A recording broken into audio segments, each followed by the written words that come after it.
Hello everyone, welcome back to my YouTube channel. दोस्तों, उम्मीद करते हैं आप सभी बहुत अच्छे होंगे और अपनी पढ़ाई में व्यस्त होंगे। तो आज के इस वीडियो में हम लोग हिंदी साहित्य के 37 से 38 क्वेश्चंस करने वाले हैं, जो कि बहुत ही इंपॉर्टेंट हैं। तो चलिए शुरुआत करते हैं। पहला क्वेश्चन है, हिंदी किस भाषा परिवार की भाषा है? भारोपीय है, द्रविड़ है, ऑस्ट्रिक है या चीनी तिब्बती है? तो हिंदी जो है किस भाषा परिवार की भाषा है? तो सही आंसर हो जाएगा भारोपीय परिवार की भाषा है। ऑप्शन ए हमारा सही आंसर है। सेकंड नंबर का क्वेश्चन है, भारत में सर्वाधिक बोले जाने वाली भाषा कौन सी है? भारत में सर्वाधिक बोले जाने वाली भाषा कौन सी है? ऑप्शन ए है हिंदी, संस्कृत, तमिल और डी है उर्दू। तो भारत में सबसे ज्यादा बोले जाने वाली भाषा ऑब्वियसली हिंदी है। ऑप्शन ए हमारा सही आंसर है। हिंदी भाषा का जन्म हुआ है अपभ्रंश से, लौकिक संस्कृत से, पाली प्राकृत से या वैदिक संस्कृत से? तो हिंदी भाषा का जन्म किससे हुआ है? तो अपभ्रंश से हुआ है। ऑप्शन ए सही आंसर हो जाएगा। क्वेश्चन नंबर 4 है, निम्नलिखित में से कौन सी बोली अथवा भाषा हिंदी के अंतर्गत नहीं आती? कौन सी बोली अथवा भाषा हिंदी के अंतर्गत नहीं आती है? ऑप्शन ए है कन्नौजी, बी है बांगरू, सी है अवधी और डी है तेलुगु। तो कौन सी बोली अथवा भाषा हिंदी के अंतर्गत नहीं आती है? तो ऑप्शन डी सही आंसर हो जाएगा तेलुगु। क्वेश्चन 5 है, हिंदी की विशिष्ट बोली ब्रजभाषा किस रूप में सबसे अधिक प्रसिद्ध है? राजभाषा के रूप में, तकनीकी भाषा के रूप में, राष्ट्रभाषा के रूप में या काव्य भाषा के रूप में? तो कि हिंदी की विशिष्ट बोली ब्रजभाषा काव्य भाषा के रूप में सबसे अधिक प्रसिद्ध है। ऑप्शन डी सही आंसर हो जाएगा। क्वेश्चन नंबर 6 है, भारतवर्ष में हिंदी को आप किस वर्ग में रखेंगे? भारतवर्ष में हिंदी को आप किस वर्ग में रखेंगे? तो राजभाषा, राष्ट्रभाषा, विभाषा या तकनीकी भाषा? तो भारतवर्ष में हिंदी को लोग यहाँ पर फंसते हैं और कंफ्यूज होते हैं। भारत में हिंदी राष्ट्रभाषा नहीं है, भारत में हिंदी राजभाषा है। और हिंदी को राजभाषा का दर्जा कब प्रदान किया गया था? तो 14 सितंबर 1949 को हिंदी को राजभाषा का दर्जा दिया गया था। तो 14 सितंबर को राष्ट्रीय हिंदी दिवस मनाया जाता है। और अंतर्राष्ट्रीय हिंदी दिवस कब मनाया जाता है? तो अंतर्राष्ट्रीय हिंदी दिवस 10 जनवरी को मनाया जाता है। तो क्वेश्चन नंबर 6 का सही आंसर हो जाएगा ऑप्शन ए। भारतवर्ष में हिंदी को आप किस वर्ग में रखेंगे? तो राजभाषा के वर्ग में रखेंगे। क्वेश्चन नंबर 7 है, ढूंढाड़ी बोली है पश्चिमी राजस्थान की, पूर्वी राजस्थान की, दक्षिणी राजस्थान की या उत्तरी राजस्थान की? तो ढूंढाड़ी बोली कहाँ की है? तो ऑप्शन बी सही आंसर है, पूर्वी राजस्थान की। क्वेश्चन नंबर 8 है, ब्रजबुली नाम से जानी जाती है। ब्रजबुली नाम से कौन सी भाषा जानी जाती है? तो पंजाबी, मराठी, गुजराती या पुरानी बंगला? तो ब्रजबुली के नाम से जानी जाती है। ऑप्शन डी सही आंसर है, पुरानी बंगला। ऑप्शन डी सही आंसर हो जाएगा। क्वेश्चन नंबर 9 है, निम्नलिखित में से कौन सी भाषा देवनागरी लिपि में लिखी जाती है? क्वेश्चन नंबर 9 का सही आंसर क्या है कि कौन सी भाषा देवनागरी लिपि में लिखी जाती है? तो गुजराती, उड़िया, मराठी या सिंधी? तो देवनागरी भाषा में देवनागरी लिपि में लिखी जाने वाली भाषा मराठी है। ऑप्शन सी सही आंसर हो जाएगा। क्वेश्चन नंबर 10 है, एक मनई के दुई बेटवे रहीन, ओ हा माँ लहुरा अपने बाप से कहिस, दादा धन माँ जवन हमर बखरा लागत होए तवन हमका दे दे। यह अवतरण हिंदी की किस बोली की है? भोजपुरी, कन्नौजी, अवधी या खड़ी बोली? तो यह जो बोली है वो यह जो भाषा है वो हिंदी की किस बोली के अंतर्गत आती है? तो अवधी के। ऑप्शन सी सही आंसर हो जाएगा। क्वेश्चन नंबर 11 है, निम्नलिखित में कौन सी भाषा संस्कृत भाषा की अपभ्रंश है? खड़ी बोली, ब्रजभाषा, अवधी या पाली? तो कौन सी भाषा संस्कृत भाषा की अपभ्रंश भाषा है? तो ऑप्शन डी सही आंसर हो जाएगा, पाली। क्वेश्चन नंबर 11 का सही आंसर है Pali. Option D. Question number 12 है, अधिकतर भारतीय भाषाओं का विकास किस लिपि से हुआ है? अधिकतर भारतीय भाषाओं का विकास किस लिपि से हुआ है? शारदा लिपि से हुआ है, खरोष्ठी लिपि से हुआ है, कुटिल लिपि से हुआ है या ब्राह्मी लिपि से हुआ है? तो अधिकतर भारतीय भाषाओं का विकास किस लिपि से हुआ है? तो ऑप्शन डी सही आंसर हो जाएगा, ब्राह्मी लिपि से। क्वेश्चन नंबर 13 है, हिंदी भाषा किस लिपि में लिखी जाती है? गुरुमुखी, ब्राह्मी, देवनागरी या सौराष्ट्री? तो हिंदी भाषा किस लिपि में लिखी जाती है? तो देवनागरी लिपि में लिखी जाती है। ऑप्शन सी सही आंसर है। क्वेश्चन नंबर 14 है, वर्तमान हिंदी का प्रचलित रूप है अवधी, परिभाषा, खड़ी बोली या देवनागरी? तो वर्तमान हिंदी का प्रचलित रूप कौन सा है? तो ऑप्शन सी सही आंसर हो जाएगा, खड़ी बोली। क्वेश्चन नंबर 15 है,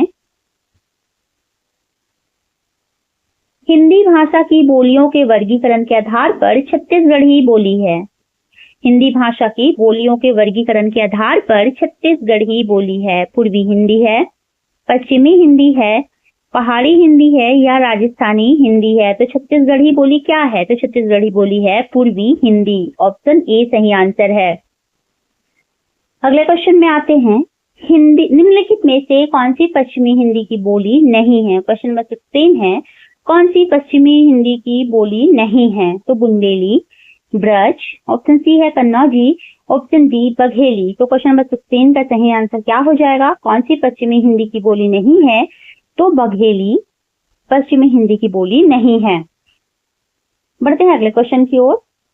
भारतीय संविधान में किन अनुच्छेदों में राजभाषा संबंधी प्रावधानों का उल्लेख है? क्वेश्चन नंबर 17 का आंसर हो जाएगा, भारतीय संविधान में किन अनुच्छेदों में राजभाषा संबंधी प्रावधानों का उल्लेख है? तो 343 से 351 तक, ऑप्शन बी है 434 से 315 तक, ऑप्शन सी है 443 से 135 तक और ऑप्शन डी है 334 से 153 तक। तो क्वेश्चन नंबर 17 का सही आंसर हो जाएगा 343 से 351 तक। 343 से 351 तक के अनुच्छेदों में राजभाषा संबंधी प्रावधानों का उल्लेख किया गया है। क्वेश्चन नंबर 18 है, दक्षिणी भारत हिंदी प्रचार सभा का मुख्यालय कहाँ पर स्थित है? दक्षिणी भारत हिंदी प्रचार सभा का मुख्यालय कहाँ पर स्थित है? तो ऑप्शन ए है हैदराबाद में, ऑप्शन बी है बेंगलोर में, ऑप्शन सी चेन्नई में और ऑप्शन डी है मैसूर में। तो क्वेश्चन नंबर 18 का सही आंसर हो जाएगा ऑप्शन सी चेन्नई में। दक्षिण भारत हिंदी प्रचार सभा का मुख्यालय चेन्नई में स्थित है। 19 नंबर का क्वेश्चन है, हिंदी भाषा के विकास का सही अनुक्रम कौन सा है? पाली, प्राकृत, अपभ्रंश, हिंदी। प्राकृत, अपभ्रंश, हिंदी और पाली। डी है अपभ्रंश, पाली, प्राकृत, हिंदी और डी है हिंदी, पाली, अपभ्रंश और प्राकृत। तो हिंदी भाषा के विकास का सही अनुक्रम कौन सा हो जाएगा? तो सबसे पहले पाली, फिर प्राकृत, फिर अपभ्रंश, फिर हिंदी। तो ऑप्शन ए सही आंसर हो जाएगा। 20 नंबर का क्वेश्चन है, संविधान के अनुच्छेद 351 में किस विषय का वर्णन है? संविधान के अनुच्छेद 351 में किस विषय का वर्णन है? तो संघ की राजभाषा, उच्चतम न्यायालय की भाषा, पत्राचार की भाषा और हिंदी के विकास के लिए निर्देश।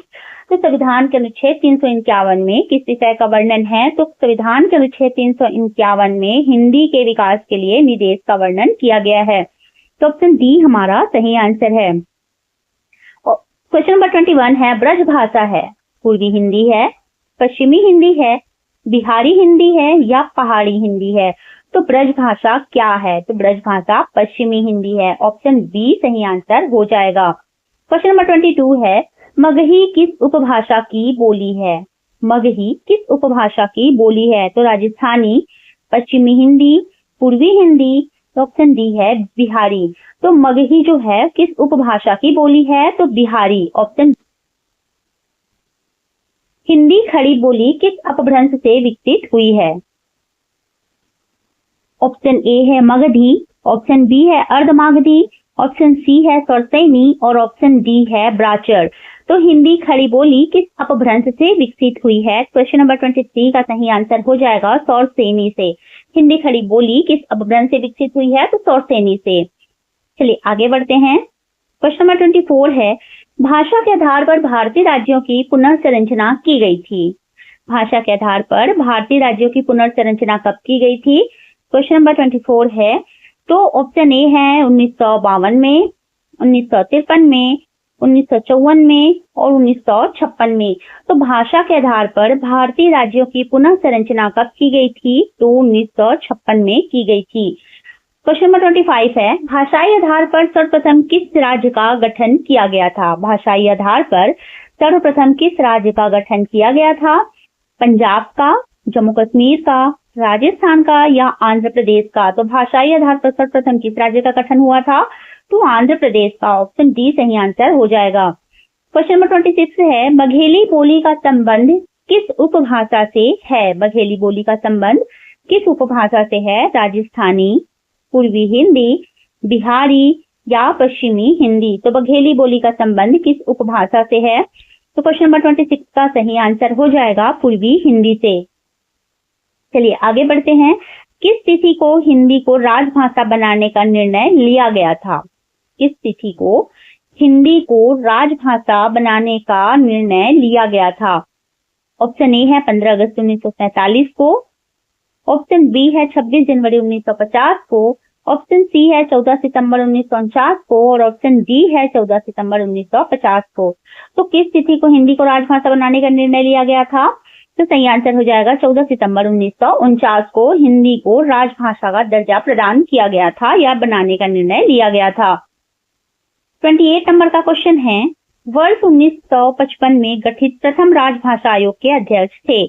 बीजी खेर, सुनीति कुमार चटर्जी, जी.बी. पंत या पी. सुब्बोरोयान? तो वर्ष 1955 ईस्वी में गठित प्रथम राजभाषा आयोग के अध्यक्ष थे ऑप्शन ए बीजी खेर। प्रथम राजभाषा आयोग के अध्यक्ष कौन थे? तो बीजी खेर थे। और प्रथम राजभाषा आयोग कब गठित किया गया था? तो 1955 में किया गया था। तो 28 नंबर के क्वेश्चन का आंसर हो जाएगा ऑप्शन ए। 29 नंबर का क्वेश्चन है, भारतीय संविधान की 8वीं अनुसूची में शामिल भाषाओं की संख्या है? 14, 15, 18 या 22? तो भारतीय संविधान की 8वीं अनुसूची में शामिल भाषाओं की संख्या कितनी है? तो 22 भाषाएं भारतीय संविधान की 8वीं अनुसूची में शामिल हैं। हिंदी की आदि जननी है। हिंदी की आदि जननी कौन है? संस्कृत है, पाली है, प्राकृत है या अपभ्रंश है? तो हिंदी की आदि जननी संस्कृत को माना जाता है। तो ऑप्शन ए हमारा सही आंसर है। 8वां विश्व हिंदी सम्मेलन 2007 ईस्वी का आयोजन स्थल था। 8वां विश्व हिंदी सम्मेलन 2007 ईस्वी का आयोजन स्थल था। नागपुर था, मॉरिशस, लंदन या न्यूयॉर्क? तो क्वेश्चन नंबर 31 का सही आंसर हो जाएगा 8वां विश्व हिंदी सम्मेलन जो 2007 में हुआ था, उसका आयोजन स्थल था न्यूयॉर्क। ऑप्शन डी सही आंसर हो जाएगा। 32 नंबर का क्वेश्चन है, निम्नलिखित में से कौन भारोपीय परिवार की भाषा नहीं है? भारोपीय परिवार की भाषा नहीं है? तो मराठी, गुजराती, मलयालम या हिंदी?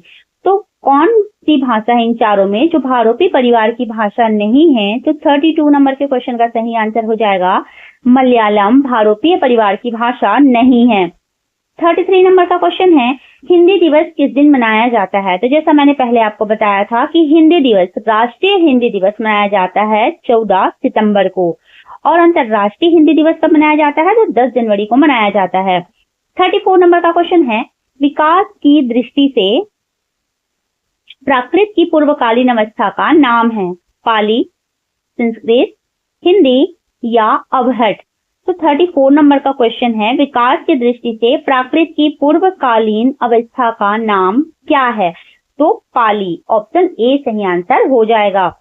35 नंबर का क्वेश्चन है, पश्चिमी हिंदी की दो बोलियों का सही युग्म है? पश्चिमी हिंदी की दो बोलियों का सही युग्म है तो कन्नौजी और अवधी, ब्रज और बघेली, छत्तीसगढ़ी बांगरू और खड़ी बोली बुंदेली। तो सही युग्म पूछा गया है हमसे, तो पश्चिमी हिंदी की दो बोलियों का सही युग्म हो जाएगा खड़ी बोली और बुंदेली। ऑप्शन डी सही आंसर है। 36 नंबर का क्वेश्चन है, अर्धमागधी अपभ्रंश से विकसित बोली है? बांगरू, बघेली, ब्रजभाषा या डी है भोजपुरी? तो 36 नंबर के क्वेश्चन का सही आंसर हो जाएगा अर्धमागधी अपभ्रंश से विकसित बोली है बघेली। ऑप्शन बी सही आंसर है। 37 नंबर का क्वेश्चन है, देवनागरी लिपि का सही विकास क्रम है? देवनागरी लिपि का सही विकास क्रम क्या है? गुप्त लिपि, ब्राह्मी लिपि, देवनागरी लिपि या नागरी लिपि? बी है नागरी लिपि, ब्राह्मी लिपि, गुप्त लिपि और देवनागरी लिपि। सी है ब्राह्मी लिपि, गुप्त लिपि, नागरी लिपि फिर देवनागरी लिपि है और डी है गुप्त लिपि, नागरी लिपि, ब्राह्मी लिपि और देवनागरी लिपि। तो देवनागरी लिपि का सही विकास क्रम क्या हो जाएगा? तो ऑप्शन सी सही हो जाएगा। पहले ब्राह्मी लिपि, फिर गुप्त लिपि, फिर नागरी लिपि, फिर देवनागरी लिपि। तो ऑप्शन सी हमारा सही आंसर है। तो चलिएगा दोस्तों, इसमें हम लोग हिंदी साहित्य के 37 क्वेश्चंस कंप्लीट किए हैं। अगली वीडियो में हम लोग वर्णमाला के एमसीक्यू क्वेश्चंस देखने वाले हैं, तो बने रहिएगा हमारे साथ। अगर आपको हमारा वीडियो पसंद आता है तो वीडियो को लाइक कीजिएगा, हमारे चैनल को सब्सक्राइब कीजिएगा और हमारी वीडियो को शेयर भी कीजिएगा। तो मिलते हैं नेक्स्ट वीडियो में, तब तक के लिए धन्यवाद।